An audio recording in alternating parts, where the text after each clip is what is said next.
로마 교회 교황의 그 수위권을 주장하는 교황주의자들의 그 당시에 그런 이단적인 주장에 대해서 칼빈이 지금 계속해서 교황 수위권은 비성경적이요, 전혀 그것은 진리에 합당하지 않은 것이다, 이렇게 지금 얘기를 하고 있습니다.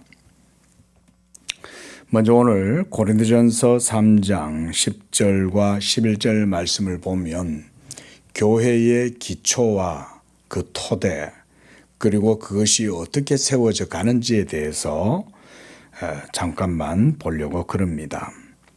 먼저 보면 10절에 보면 지혜로운 건축자와 같이 터를 닦아 두었다 그랬는데, 이가 누구냐면 바로 사도 바울이에요. 베드로도 로마로 갔지만 로마로 간 건 베드로만 있는 게 아니에요. 로마로 간 건 원래 처음에는 바울이 먼저 갔습니다. 그리고 베드로도 로마에서 순교했지만 바울도 로마에서 순교를 했어요. 그래 따지면 사실상 로마에 가장 먼저 간 건 바울이니까 로마 교황청에서 교황주의자들이 베드로를 교회의 일대 그런 교황으로 세운다 주장하는 것은, 그것은 사실상 그래 따져도 맞지가 않는 거죠.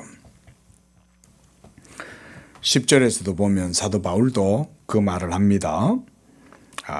지혜로운 건축자와 같이 내가 터를 닦아두었다, 이렇게 말을 하는 거예요. 그 터를 닦은 이가 그럼 누구예요? 바울이잖아요. 그러면 사실상 바울이 그래 따지면 그들의 논리로 하자면 교회의 기초를 세운 자로 당연히 바울을 세우고 인정해 줘야 할 거 아닙니까? 그런데 10절 하반절에 보면 또 이런 말씀이 있습니다. 먼저는 그 토대를 사도 바울이 닦았지만 그 이후에는 다른 이가 또 그 터 위에서 세운다, 또 이렇게 말을 해요.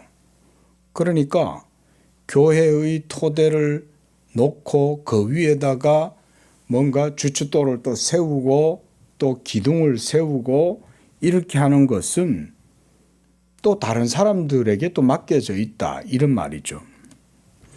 그래서 각각 어떻게 그 위에 세우기를 조심해라. 조심해라는 말은 하나님의 교회를 세워가는 과정이기 때문에 하나님의 교회 세우는 일에 대해서 모두가 다 주의해서 조심해서 해라, 이런 말이죠. 그리고 11절에도 보면 이 닦아둔 것 외에, 그러니까 예수 그리스도의 터, 진리의 터, 그 위에 세운 것 외에는 다른 터를 닦아둘 자가 없다 그랬어요. 다른 터를 닦는 자가 없습니다. 그러니까 우리가 이 교회의 터를 닦는다고 할 때 여기에 뭔가 인간의 것으로 여기다 세운다든지 성경적이지 않은 그런 비진리의 것들을 가지고 교회의 터를 닦는다든지 교회를 세우려고 한다든지 하면 모두가 다 하나님의 뜻에 어긋나게 되는 거죠. 그래서 사도 바울도 이렇게 얘기를 하는 거예요. 다른 터를 닦아둘 자가 없다. 교황도 아니에요. 교황이 터를 닦는 게 아니에요. 사도의 전통과 사도의 가르침과 그 권위를 따라서 예수 그리스도의 진리로만 교회는 그 터를 닦고 세워가는 겁니다. 그래서 11절 하반절에 보면 이 터는 곧 예수 그리스도다, 이렇게 사도가 말하고 있는 거죠. 그러니까 교회라고 하는 것은 그 토대, 기초가 바로 예수 그리스도요. 그 처음 토대를 쌓을 때 하나님이 사용하셨던 하나님의 종은 바로 바울이요.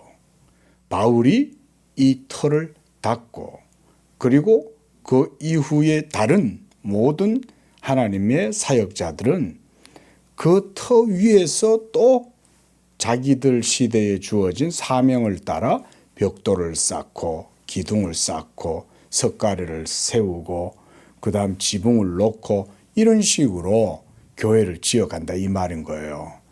지금 사도 바울이 그런 맥락에서 이런 말을 하고 있는 겁니다. 자, 그런데 지금 로마 교황주의자들이 주장하는 바가 뭡니까? 베드로가 바로 천국의 열쇠를 받은 그래서 일대 교황이요. 그리고 지금까지 로마 교회가 이런 자기들 나름대로의 그런 조직 또 직분 이런 것들을 주장하면서 자기들만이 유일한 가톨릭 교회다 이렇게 주장하면서 사도 베드로의 교황 수위권을 계속 계승하고 이어온 게 바로 로마 교회의 교황이다 이런 식으로 이제 주장을 하고 있는 거죠. 그 이런 정말 비성경적이고 그래서 적그리스도적인 이런 주장을 펼치게 된 게 종교개혁 당시 때 엄청나게 팽배해 있었다. 지금도 마찬가지죠. 지금도 사탄이 벌써 종교개혁이 일어난 지 벌써 500년이 훨씬 지났잖아요. 500년이 지났는데도 여전히 로마 교회는 아직도 교황을 교회의 머리로 삼고 있는 거죠. 그러니까 여러분 그런 걸 보면 하나님의 나라가 무서운 거예요. 깨달음이 없는 거예요. 500년이 지나도 못 깨닫는 거예요. 하나님이 그쪽 세계 사람들에게 진리를 덮어두시는 거예요. 그래서 성경을 펼치고 성경만 읽어봐도 깨달을 수 있는 것을 500년이 지나도 못 열어보는 거예요. 저는 우리 성도님들이 성경 묵상 우리 편하게 하잖아요. 그렇죠? 우리 교회도 아침마다 묵상 한 말씀 나누고 이렇게 하는데 아마 다른 많은 개신교 성도들도 아침마다 성경 묵상하고 뭐 이렇게 할 거예요. 그런데 그렇게 성경을 읽어도 어떤 사람들은 500년이 지나도 성경 속에 있는 참뜻을 깨닫지 못하고 그냥 그러고들 다 휩쓸려서 살다가 죽는 거죠. 여러분 그런 걸 보면 우리가 이 성경의 진리를 바르게 깨닫고 믿고 그 믿음으로 고백하면서 살아간다는 게 얼마나 귀하고 놀라운 은혜인지 몰라요. 예수님을 하나님의 아들, 교회의 머리, 나는 그의 몸, 그의 신부. 여러분 이런 고백을 한다는 것 자체가 여러분이 하나님 나라의 천국 백성이라는 것을 보여주는 거예요. 그리고 여러분의 이름이 생명책에 기록되었다는 사실을 보여주는 거예요. 500년이 지나도 깨달음을 못 얻잖아요. 자기들끼리 모여갖고 열심히 종교 생활을 해요.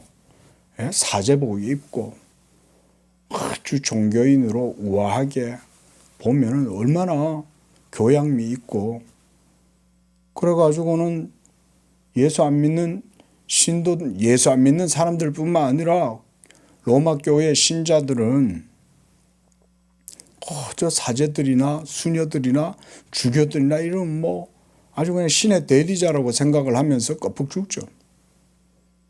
근데 어떻게 500년이 지나도 성경 속에 있는 진리를 못 깨닫냐 이거예요. 여전히 교황이 그리스도의 유일한 대리자고 교황의 말 한마디에 의해서 성경의 해석조차도 막 손바닥 뒤집듯이 뒤집고 그러면서 사제들은 여전히 그리스도의 자리를 자기들이 차지해 가지고 그리스도가 다 못 이룬 그런 구원을 사제들이 자기들의 중보의 효력, 자기들의 공로를 가지고 신도들을 일깨워서 천국에 보내는 역할을 하고 여러분 이런 망발을 일삼는다 이 말인 거죠. 근데도 그걸 못 깨닫고 있는 거예요. 심지어 개신교인들까지도 그런 데 휩쓸리는 거예요. 아이고, 뭐 개신교의 목사들 보면 별로 안 멋있어. 신비감도 없고. 응? 근데 신부님들은 신부복 입고 되게 멋진 것 같아. 뭐 진리를 모르니까 그런 게 다 선하고 더 좋게 보이는 거죠. 요즘은 뭐 젊은이들이 그렇게 로마 교회, 천주교회로 가가지고 미사하고 뭐 그런 걸 또 좋아한다면서요? 여러분, 제가 그거 말씀드릴 수 있어요. 왜 그러는지요. 여러분, 더 이상 시대에 이런 어떤 조류나 시대적 문화적 상황에 이제 신물이 난 거예요. 그 이제 뭐가 필요하냐면 뭔가 그럴듯한 종교적 의식, 그런 어떤 제의 이런 게 이제 리투르지 이런 게 이제 필요한 거예요. 그래가지고는 그런 데 가가지고 그런 걸 막 행하고 퍼포먼스를 하고 이러는 게 뭔가 거기에 그럴듯해 보인다는 거죠. 뭐 젊은이들이 뭘 알아요? 그래 따지면. 진리에 대해서 모르잖아요. 개신교를 오래 다니도 모르는 판인데 무슨 어린 젊은이들이 그런 거 어떻게 알겠어요? 그러니까 천주교가 그래 따지면 정의 구현 사제단 뭐 이러면서 작은 예수에 이르고 뭐 무슨 하는 걸 보면은 아주 그냥 멋들어지거든요. 그리고 무슨 뭐 수도원 이러면 멋있어 보이잖아요. 젊은이들한테는. 어디 무슨 공동체, 무슨 수도원 이러면 그런 데 들어가 가지고 뭐 하는 것도 좋아 보이고. 무엇보다 로마 교회는 공로를 구원에 있어서 아주 중요하게 여기는 거 아닙니까? 그러니까 선행을 행하는 것도 젊은이들의 정의감에 부합되죠. 젊은이들의 도덕적이고 윤리적인 감정에 또 조합이 잘 되는 거죠. 그러니까 그런 데 가는 거예요. 근데 진리를 못 들으니까 그런 거예요. 진리를 못 들으니까. 영화도 보면, 우리 시대 영화 같은 것도 보면 뭐 꼭 영화 배경이 되는 건 개신교는 별로 없잖아요. 전부 다 성당이잖아요. 테마사도 다 신부들이고 무슨 민중운동하고 정치운동하고 이러면 정치권 이러면 전부 다 명동성당으로 피신하고 뭐 다 이런 식이죠. 그게 지금 로마 교회가 일반적으로 우리 시대 정치, 문화 속속들이 그런 코드 가운데에 그들이 스며들어 있는 거예요. 그게. 그 뭐 옛날에 박중훈 씨 같은 사람 할렐루야 이런 영화나 만들어 가지고 마치 개신교회는 완전히 무슨 뜬구름 잡는 듯이 아무것도 없는 얼렁뚱땅한 데처럼 그런 식으로 묘사하잖아요. 근데 여러분 진짜 진리는 뭐예요? 사실상 종교개혁이 왜 일어났습니까? 가장 그럴듯해 보이는데 가장 가식적이고 위선적이고 온갖 모든 비성경적이고 적그리스도적인 모든 망동을 다 행하고 있는 게 로마 교회잖아요. 지금도 로마 교회는 사실상 교리적으로 보면 중세 때처럼 그렇게 막 악하게 그렇게는 안 하지만 교리는 하나도 안 바뀌었어요. 여전히 적그리스도예요. 교황이 맨날 머리에 가 있잖아요. 교황이. 그 철없는 개신교인들은 게다가 이 뭐 목사란 작자들 중에서도 그런 사람들 있어요. 신학에 대해서 자기가 무슨 신앙으로 목사가 되었는지에 대한 고백도 없고 정체성도 없는 목사들조차도 휘둘리고 말이죠. 여러분, 이런 시대예요. 500년이 지나도 로마 교회는 안 바뀌는 거예요. 500년이 지나도. 그거는 이제는 500년 됐으면 이제 우리 알죠. 조선은 500년이라고 그러는데 성경 속에 있는 진리의 인봉을 하나님이 덮어버리는 거예요. 그래서 안 열어주는 거예요. 이 성경 계시 안에 감추어져 있는 하나님의 인봉을 하나님이 탁 닫아버린 거예요. 안 열어주는 거예요. 오직 이 성경 안에 기록되어진 계시의 비밀을 깨닫는 자는 예수 그리스도로 말미암아 난 자들만 깨닫는 거예요, 여러분. 여러분, 이런 게 진짜 성경의 구원이에요. 교만한 자들에게는 하나님이 성경 계시의 진리를 덮어서 보지 못하게 해요.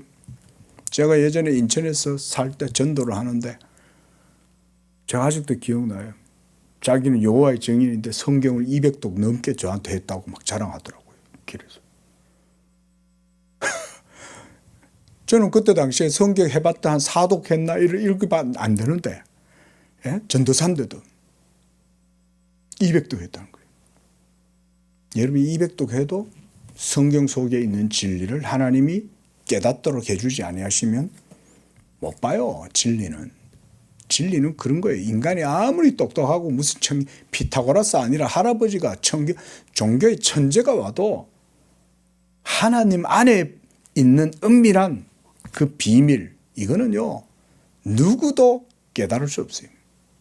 그래서 오늘 우리가 보고 있는 이 천국의 열쇠라는 표현도 바로 그런 말이에요. 이 열쇠를 주시는 이가 열면 누구도 닫을 자 없고 닫으면 누구든지 열 자가 없는 게 바로 예수 그리스도의 이름이고 비밀이에요. 비밀. 이 천국의 비밀을 깨닫는 것이 너희에게는 허락되었다. 대다수의 사람들은 허락되지 않아요. 그게 기독교예요. 우리 교회 신도 별로 많지 않은 작은 개척교회예요. 이제는 뭐 개척교회도 아니지, 이제 벌써 뭐 8년이 됐는데. 근데 그래도 하나님의 진리의 말씀이 있으면 돼요. 노아의 시대 때 노아와 그 8가족만 구원받고, 예레미야 당시 때 엘리야 시대 때 엘리야 외에는 누구도 여러분 진리에 따라서 살아가는 사람은 없었어요. 뭐 오늘날 시대라고 다를 줄 아세요, 여러분? 예레미야 시대 때 예레미야가 그렇게 하나님 말씀 전해도 안 들어오잖아요. 이 시대도 마찬가지입니다. 그렇다고 우리가 뭐 전도를 할 필요가 없다 이런 말은 절대로 아니에요. 전도도 하고 할 수 있는 한 열심을 내서 할 수 있는 한 최선을 다해서 우리가 해야 될 건 해야 되지만, 그러나 진리는, 믿음은 모든 사람의 것이 아니에요. 이게 성경이 말하는 그런 진리에 대한 교훈이에요. 그러니까 예수 믿는다는 것과 하나님의 진리에 대한 것이라거나 영적인 것에 대해서 우리가 어떻게 이해를 해야 되느냐, 인본주의적으로 인간 중심적으로 이해한다고 해서 절대로 되는 게 아니에요. 여러분, 구원은 누가 하는 거예요? 인간이 하는 거예요? 하나님이 하시는 거죠? 근데 대부분 보면 구원 얘기하고 종교 얘기하고 막 이렇게 떠드는 거 보면 다 주체가 인간 자신이에요. 하나님이 구원의 주체다라는 걸 인정을 안 해요. 그래놓고는 온갖 구원론 이야기하고 막 떠들어요. 열쇠는 하나님한테 달리는 거예요. 예. 그리고 그 열쇠를 누구한테 줬냐? 지상의 교회에 주었다. 그러니까 우리가 지난 시간에도 말씀드렸죠. 지상교회는 하나님 나라의 공적 기구예요. 이 규모가 크고 작고 그런 거에 상관없어요. 이걸 잘 아셔야 돼요. 크면 더 큰 무슨 권세를 가지고 있는 것처럼 이렇게 생각하면 안 된다. 오히려 크면 부실하게 짝이 없을 가능성이 더 크다. 오히려 인간들이 모여 있기 때문에. 오히려 작으면, 물론 뭐 작다고 다 좋으냐, 제가 그런 논리를 얘기하는 게 아니에요. 자, 4절. 주님이 베드로에게 열쇠의 권세를 주신 것은 한 사람이 아니라 모두에게, 즉 교회, 지상에 있는 모든 교회에 이 권세를 주셨는데, 이 열쇠의 권세가 바로 뭐라는 거예요? 복음이다, 그 얘기예요. 복음이다. 그러니까 교회가 이 열쇠의 순기능을 작동시켜서 천국의 문을 열고 그 일을 하려면 교회는 가장 우선적으로 복음을 전하는 일에 최선을 다해야 된다. 여기서 말하는 복음을 전한다는 말을 또 사람들이 어떻게 많이 오해하냐면 전도를 많이 해야 된다. 당연히 전도 많이 해야죠. 전도를 통해서 복음이 전파되는 거니까. 근데 오늘날 문제가 뭐냐면 복음은 없는데 전도에 열정은 있는 거야. 그래가지고 무슨 사형리 전도 이런 거 있잖아요.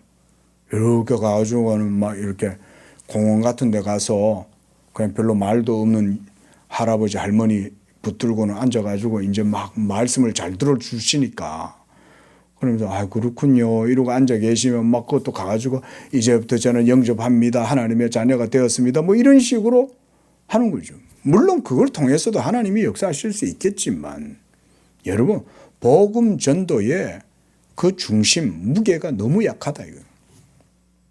그러니까 전도를 하더라도 복음을 전하면서 전도를 해야지. 그냥 우리 교회 좋아요, 목사님 좋아요, 우리 교회 오세요. 물론 그것도 저는 연약한 성도들이 그 정도 한다고 해도 감사하다고 생각합니다. 하지만 진짜 전도는 그게 아니에요. 만나서 예수 전하고 그의 심령 속에 하나님의 말씀이 울리도록 복음을 얘기해 주고 짧은 시간이지만 그 영혼에 깊이 파고 들어갈 수 있는 복음의 핵심적인 내용들을 딱 전해서 그 전해진 말씀이 어쨌든 그 영혼에 뒤돌아서 가더라도 나중에 울림이 될 정도로 전할 정도는 최소한 돼야 되는 거예요. 그 정도는. 근데 복음을 모르면 어떻게 전도를 해요?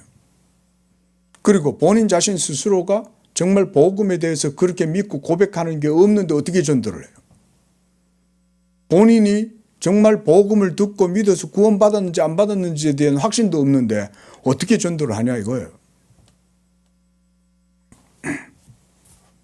그러니까 교회가 해야 할 가장 주된 일은 목사가 특히 목사는 복음을 잘 전해줘야 돼요. 성도들한테. 우리나라 목사님들 목회하느라 너무 바쁘죠. 신방 다니고 장례 집전하고 결혼식 주례해주고 신방 다니면서 온갖 모든 일도 다 하고 성도들 어떨 때 심지어 막 성도들 어디 간다 그러면 막 데려다 주고 뭐 이런 분들까지 있죠. 그게 좋아요. 그렇게 해서 성도들 영혼을 섬기는 거니까. 근데 그런 것들 열심히 하다가 복음 전하는 일 안 하면 안 돼요. 그런 거 안 해도 복음을 전하려고 애를 써요. 가르쳐 줘야 돼요. 복음을 전하고 가르치고 우리의 신앙이 복음을 통해서 어떻게 신앙생활 하는 거고 이런 얘기 해줘야죠. 성경 공부를 하든지.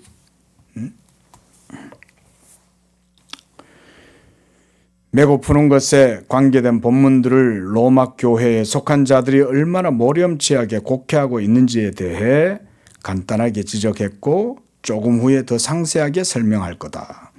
지금은 베드로를 향한 주님의 유명한 대답에서 그들이 무엇을 추론해 내려고 하는지 이거 우리가 지난주에 봤어요. 그렇죠? 마태복음 16장에 나온 너는 베드로라. 내가 이 교회를 이 반석 위에 세우겠다. 그 베드로 위에 세운 거예요? 아까 오늘 우리가 읽었던 고린전서 3장 10절에서 사도 바울은 뭐라고 그래요? 그 터가 누구예요? 베드로 위에 세우는 게 아니잖아요. 그 터는 예수님이라니까요. 예수님. 그리고 그걸 처음에 세운 것도 물론 베드로를 통해서도 세우지만 그래 따지면 바울도 있잖아요. 바울도 자기가 세운다 그러는데. 그리고 로마는 바울이 먼저 갔다니까요. 베드로는 나중에 갔지 도망쳐가지고.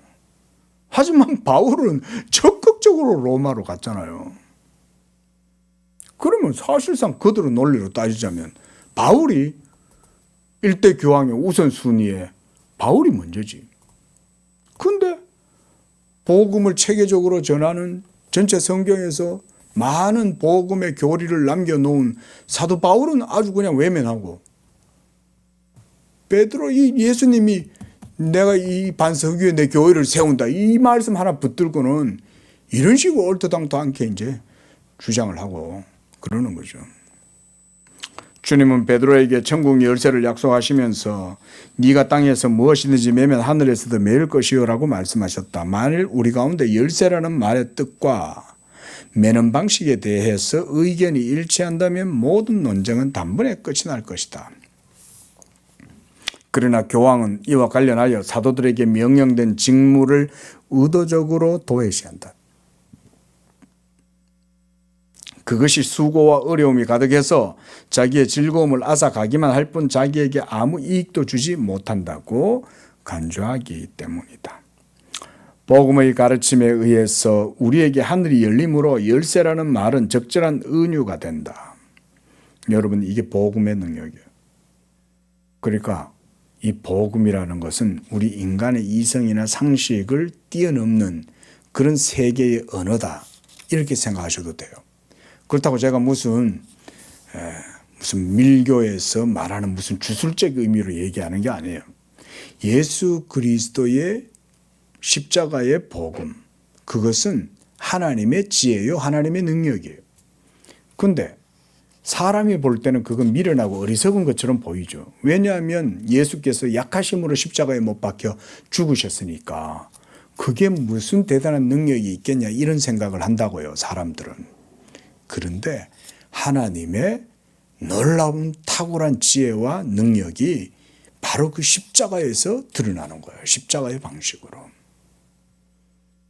그러니까 이 복음을 전함으로써 천국 열쇠의 그 권한과 기능을 작동시키는 거죠.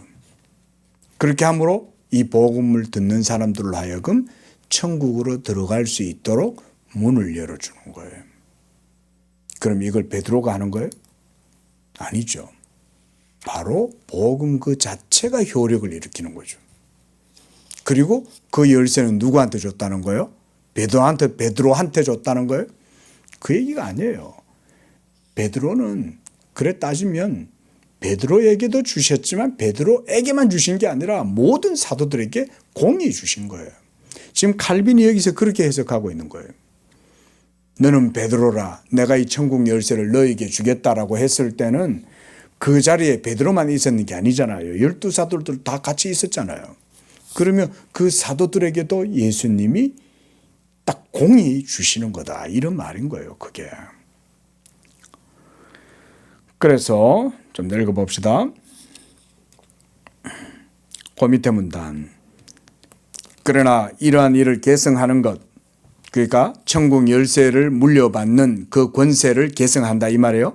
그걸 계승하는 것은 수고만 될 뿐 거의 아무런 이득이 없다고 여겨져 교황을 탐탁지 않게 함으로 그리스도가 베드로에게 약속하신 것이 무엇인지에 대한 논쟁의 발단이 된다. 그러니까 이런 말이에요. 칼빈이 볼 때는 교황주의자들, 로마 교회 교황주의자들은 복음이 뭔지도 모를 뿐 아니라 그 영적 개념이나 의미조차도 전혀 관심도 없고 그거에 대해서 알아보고 싶은 마음도 없는 거예요. 그러니까 어떻게 되겠어요? 갈등이 해결이 안 되죠. 서로 뭔가 바르게 진리 가운데에서 타협점을 찾아서 로마 당시에 종교개혁 당시 때 구교와 신교가 막 서로 갈등을 일으키고 충돌을 일으키고 서로 갈라지고 막 이럴 때 그러면 서로 잘 얘기를 해서 이 믿음이 그게 아니지 않느냐 이래 얘기해서 합의를 보면 되는데 그런 게 안 되는 거죠, 그게. 나는 이 약속 자체는 그것에 부여된 짐과 떼어서 생각할 수 없는 사도 직무의 고상함을 지시하는 거다. 이렇게 이제 칼빈이 딱 명약관하게 말하고 있는 거죠. 그러니까 천국 열쇠를 너에게 주리라. 너희가 땅에서 매면 무엇이든지 매이고 풀면 하늘에서도 풀리리라. 요 직무와 권세가 바로 사도의 고상한 직무다 이 말인 거예요. 만약 내가 제시한 정의 데피니션입니다. 이 정의를 그대로 받아들인다면 여기서 베드로에게 주어진 것으로서 그의 동료들에게 공통적으로 주어지지 않은 것은 아무것도 없을 것이다. 그러니까 공통적으로 주어져 있는 거라는 거예요, 이게. 그렇지 않다면 그 동료들의 인격에 해를 끼치게 될 것이다. 맞죠? 베드로만 잘났잖아요. 자, 보세요.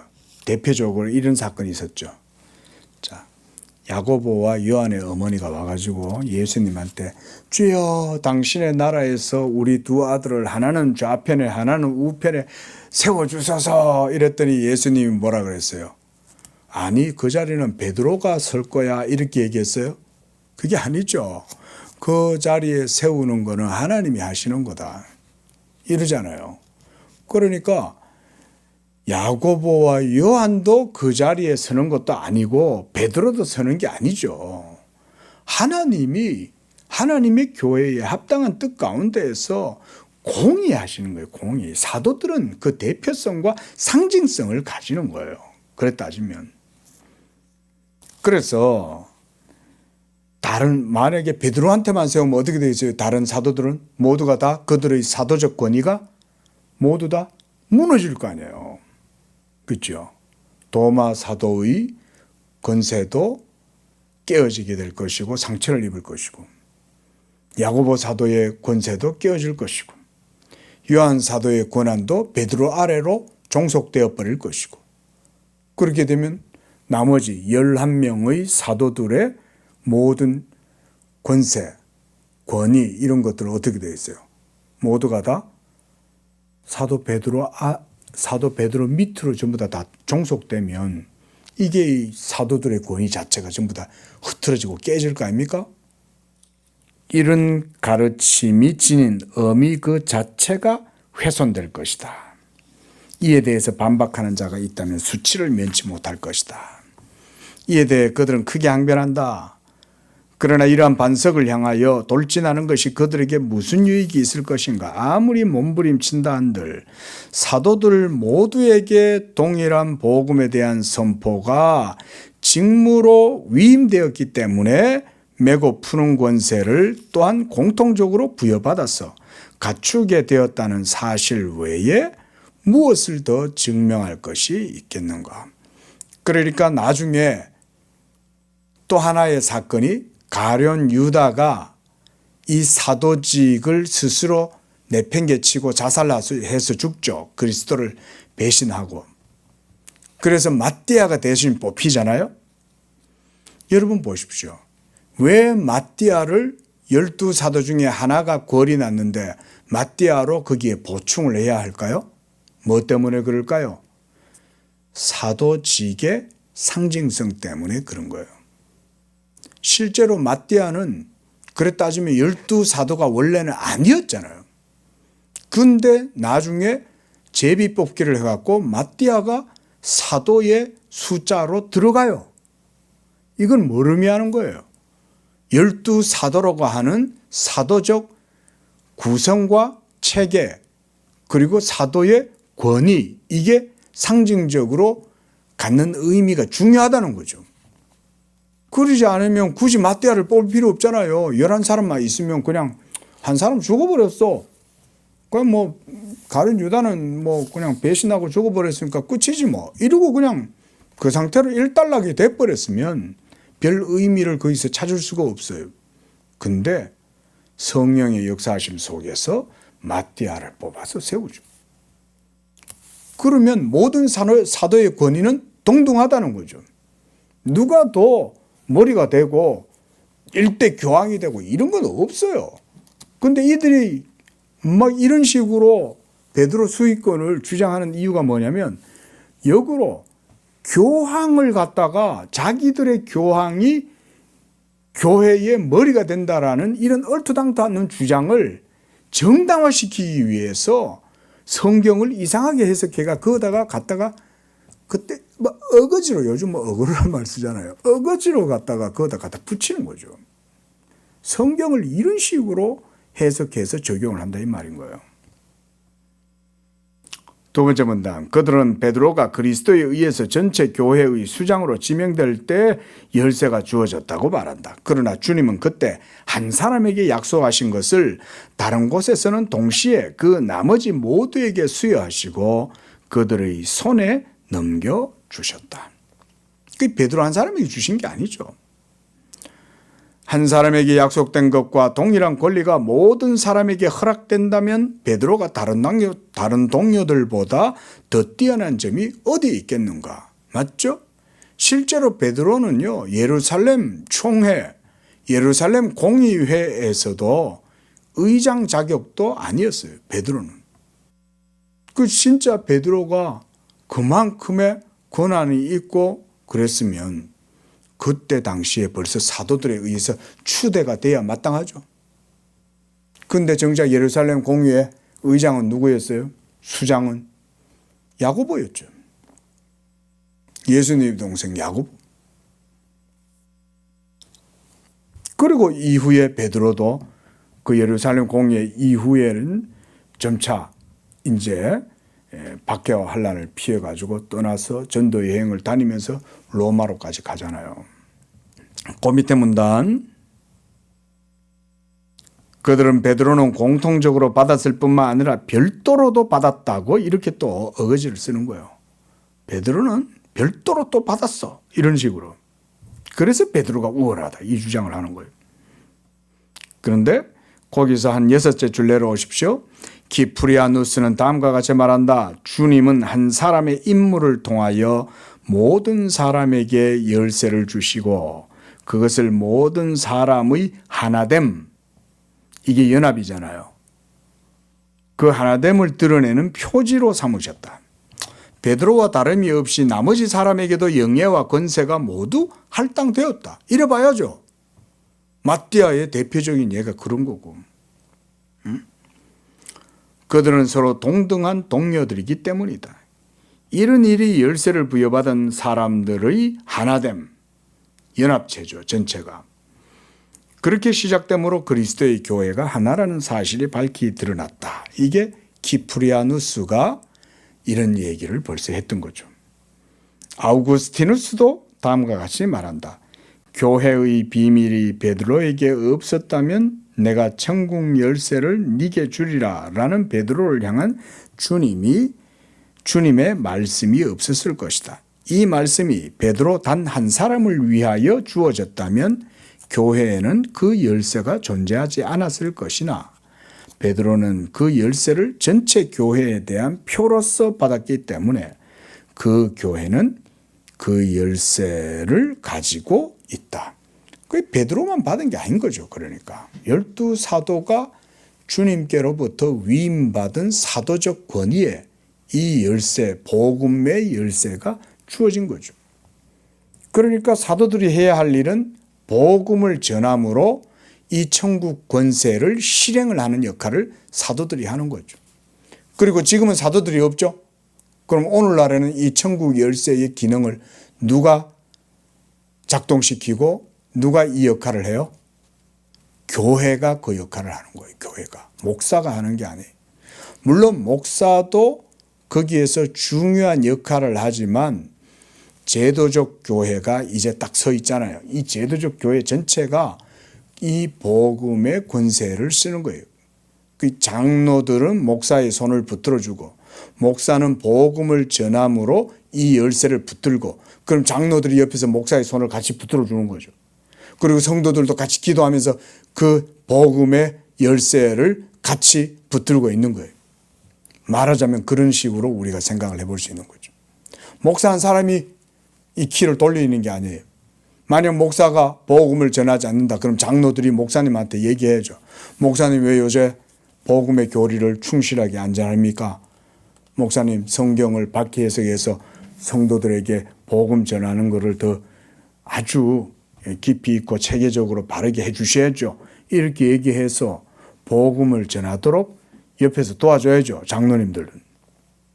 성도들도 주님의 복음이 교회 가운데 바르게 세워지기 위해서 기도하고 그래서 교회가 하나님의 영적 질서 가운데 이루어지도록 하고 이러는 게 이제 교회들이죠.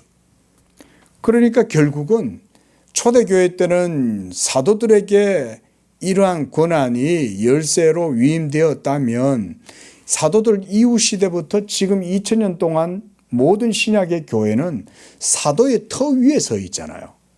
사도들의 신앙의 고백을 따라서 우리도 동일하게 고백하잖아요. 그러면 그걸 갖다가 교회들이 복음을 전함으로 천국 열쇠의 권한을 수행한다. 이렇게 봐야 되는 거예요. 목사만 하는 게 아니에요. 물론 목사에게 아주 그 부분에 있어서는 중요한 직책을 맡은 것은 분명하죠. 그러나 전체 교회에게 맡겨져 있다. 이래 보는 게 더 맞아요. 5절입니다. 베드로에게 부여된 것은 교회를 세움에 있어서 직제의 영예였지 권세가 아니었다. 너는 베드로라 내가 이 반석 위에 내 교회를 세우리라는 마태복음 16장 18절 말씀, 이것은 다른 사람에게 주어진 것을 그 어디에서도 읽을 수가 없다. 마치 여기에서 그리스도가 바울 그리고 베드로 자신이 모든 그리스도인에 대해서 한 말과 다른 말씀을 하신 것처럼 보일 수 있다. 바울은 그리스도께서 친히 모퉁이 돌이 되셨다. 그 안에서 건물마다 서로 연결하여 주 안에서 성전이 되어 가고라고 전한다.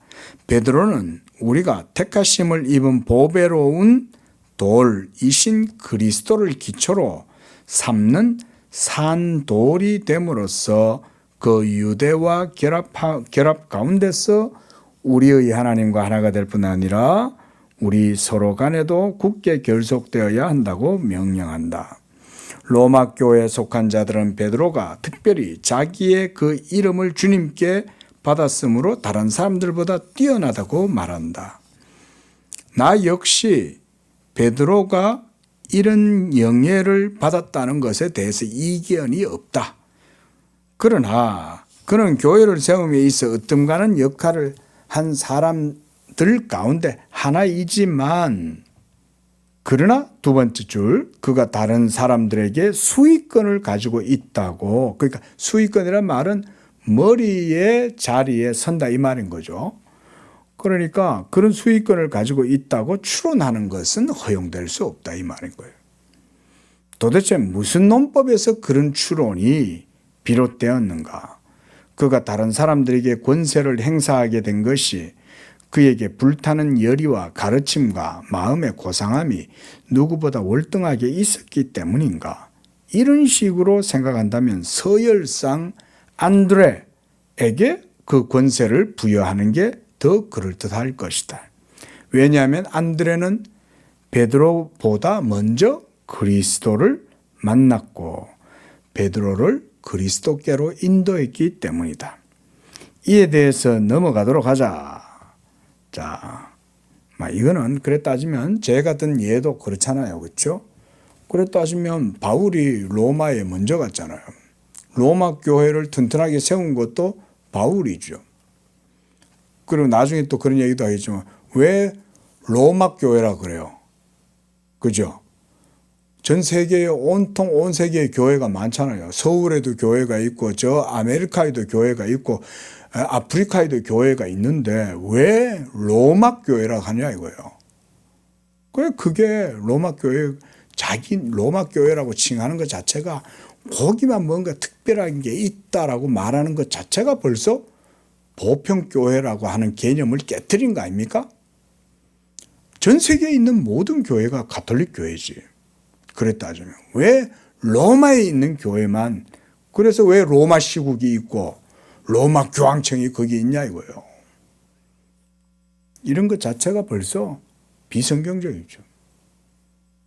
우리가 총회를 한다고 하더라도 여러분, 우리 총회가 저 대치동에 있다고 하더라도 대치동을 수뇌부로 생각하지 않죠. 모든 개교회가 다 그리스도의 교회죠. 6절입니다. 교회의 유일한 터는 그리스도시다. 우리는 아직 이에 대한 논쟁에 들어가지 않았다. 당분간 우리는 그들이 헛되게도 베드로라는 이름 하나에 의지해서 그에게 통치권을 부여하고 그 위에 전체 교회를 세우려고 한다는 점을 문제 삼는 데 그치고자 한다. 처음부터 그들은 주님이 반석 위에 내 교회를 세우리니 라고 말씀하셨으므로 베드로를 교회의 기초로 삼으셨다는 거짓을 일삼았다. 이러한 어리석음에 대해서는 언급할 가치조차 없다. 논쟁은 더 말할 나위도 없다. 그들은 이런 식으로 설명한 교부들이 적잖이 있었다고 주장한다. 왜 그들은 교부들의 권위를 구실로 삼는 일까지 마다하지 않으면서 하나님께 맞서서 성경의 모든 가르침에 배치되는 자기들의 입장을 항변하려고 드는가? 왜 로마만이 유일한 교회 중심지고 교황만이 전 세계의 모든 교회의 수뇌부고 머리다? 왜 그렇게 주장을 하냐 이거예요, 이들이. 그 이유가 뭘까요? 더할 나위 없이 분명하고 확실하고 그 어떤 모호함이나 불명함도 없는 이 말씀을 놓고 그 뜻에 대해서 다투는 것이 무슨 필요가 있겠는가? 베드로는 자기 자신의 이름과 자기 형제들의 이름으로 그리스도가 하나님의 아들이시라고 고백했다. 그리스도는 이 반석 위에 자기 교회를 세우신다. 여기에서 이 반석 위에란 말은 그 믿음의 고백의 반석 위에 이렇게 이해를 하시면 되겠어요. 우리가 다 여기 양재교회 성도들도 모여서 뭐합니까? 믿음의 고백을 하죠. 예수가 나의 주 하나님이시요 하나님의 아들이시요 예수가 우리의 머리가 되십니다. 이거 예수는 하나님의 아들이십니다. 이거 고백하는 거죠. 그 고백, 그 믿음의 반석 위에 이 교회를 하나님이 세워서 천국의 권세, 지옥의 권세가 이 교회의 권세를 음몰하지 못하도록, 사망이 교회를 무너뜨리지 못하도록 하신다 그거예요. 바울이 전하듯 그 터, 바로 그것은 하나로서 그 무엇도 다른 터를 닦을 수가 없다. 교황이 터가 아니에요. 또한 여기서 나는 마치 만약 내가 교부들의 증언들을 인용하여 내가 말하고 있는 것을 증명하고자 하면 그 증언들에 의해서 내가 배척을 당하기라도 하듯이 이를 빌미로 교부들의 권위를 거부하지 않는다. 그렇지만 위에서 말했듯 이렇듯 분명한 사안을 논쟁거리로 삼아 독자들을 무익하게 괴롭히는 일을 하려는 마음은 추호도 없다. 무엇보다 이 사안은 우리의 입장에 서 있는 사람들에 의해서 아주 오래전에 이미 충분히 다루어졌으며 상세하게 설명되었다. 자, 오늘 여기까지 하고요. 자, 여러분 이런 거를 좀 생각을 해보십시오. 로마 교회의 이런 적그리스도적인 안티크라이스트적인 이런 주장만이 있는 게 아니라는 걸 생각을 하시면 스토밍 브레인이 좀 될 겁니다. 여러분, 그러니까 이 사안은 이것만 있는 게 아니에요. 온갖 모든 사악한 이단 사이비 교주들이 하는 짓 보세요. 다 자기들을 하나님보다 더 높이죠. 자기가 전부 다 그리스도의 자리에 앉아있죠. 문선명이 왜 피가람을 해요? 예수의 피로 안 된다고 생각하니까 문선명이가 피가람의 교리를 만든 거 아니에요? 예? 안상홍이도 자기가 하나님이라고 그러죠. 온갖 모든 이단들 자기가 성령이라고 그러죠. 여러분 보세요. 그런 거나 로마 교황주의자들이 로마 교황이 교회의 머리다라고 주장하는 거나 여러분 다를 바가 없어요. 그러니까 이것만 특별하게 다룰 내용이 아니라고요. 사실은. 일반적으로 두루두루 살펴보면 대부분 다 성향이 비슷비슷해요. 여러분 통일교가 전 세계의 교세가 얼마나 강해요. 많아요. 그래서 저는 어릴 적에는 우리 집 그 근처 마을에 통일교회가 있었거든요. 그러니까 저 어떻게 저런 데를 그래가지고 어릴 때 궁금해가 안에도 들어가 봤어요. 통일교회 안에. 그게 뭐하나 싶어가지고. 근데 그때는 통일교회 우리나라 안에만 있는 줄 알았어요. 알고 보니까 일본에도 있고 미국에도 있고 온 세계에 다 뻗어나가 있네. 여러분 버림받은 자들이 다 그러고 있는 거예요. 그런데 로마 교회는 세련되고 전 세계적으로 역사가 있고 이러니까 그게 마치 그럴듯한 것처럼 보이죠. 여러분 절대 그런 데 쏘면 안 됩니다. 그래서 우리가 로마 교회가 이런 것들을 보면 하나도 안 바뀌고 여전히 그리스도의 자리에 자기들이 앉아가지고 그러고 있는 거예요. 예? 자, 이런 칼빈 시대의 글이긴 하지만 오늘날 시대도 우리의 시대에도 로마 교회뿐 아니라 개신교 내에도 심지어 목사들조차도 하나님 말씀을 벗어나면 자기가 교주 자리에 앉죠. 목사가. 그래가지고 신도들을 막 자기 수하에 두고 부리려고 하고, 그것도 다 적그리스도의 영이에요. 그래 따지면. 그래서 우리가 항상 이 복음 전하고, 이 복음을 전함으로 영혼들에게 천국에 들어가는 문을 열어주고, 그래서 죄인들이 하나님께 값없이 의롭다함을 얻게 되는 이 자비의 복음, 이걸 증거함으로써 풀어주고 죄인들을 방면시켜주고 해방시켜주고 자유케 하고 이렇게 하는 일을 교회가 하는 것이다. 이 일을 이제는 교회에 맡겨주셨다. 이 복음의 권세, 이걸 교회들이 바르게 수행해야 된다. 이런 말씀을 드려요. 기도하겠습니다. 자비로우신 하나님 아버지, 죄 많은 세상 가운데 사망과 사탄의 세력 아래 모두 다 고통하고 괴로워하며 죄의 가운데 종노릇하고 그러고 살아가는 인생들에게 예수 그리스도를 통해서 하늘문을 여시고 하늘의 사닥다리를 내려보내 주사 이제 중보자 예수 그리스도를 믿는 자들마다 이제는 하나님께로 나아갈 수 있는 놀라운 은혜 주심을 감사합니다. 하나님과 죄인 사이에 가로막혔던 담을 이제는 이 천국의 열쇠인 복음을 통해서 열어주시고, 그래서 화목하게 하시고 죄인들이 하나님께로 나와 자유함을 얻고 생명을 얻고 의를 얻으며 하나님께로 나와서 자유함을 누리게 되는 이 놀라운 은혜를 복음을 통해서 허락해 주시는 줄로 믿습니다. 지금도 이 지상의 교회들에게 이 복음의 권세를 허락하셨사오니 하나님, 참으로 깨어 있는 모든 교회들마다 이 천국 열쇠, 복음의 권세와 열쇠를 사용해서 죄인들로 하여금 어둠에서 빛으로 사망에서 생명으로 이끌어내는 그런 귀한 사역을 감당하는 교회들이 되고 하나님의 나라와 뜻을 이루어가고 하나님께 영광을 돌리는 그런 복된 모든 교회와 복음의 사역자들이 다 되어지도록 역사하여 주옵소서. 예수님의 이름으로 기도합니다. 아멘.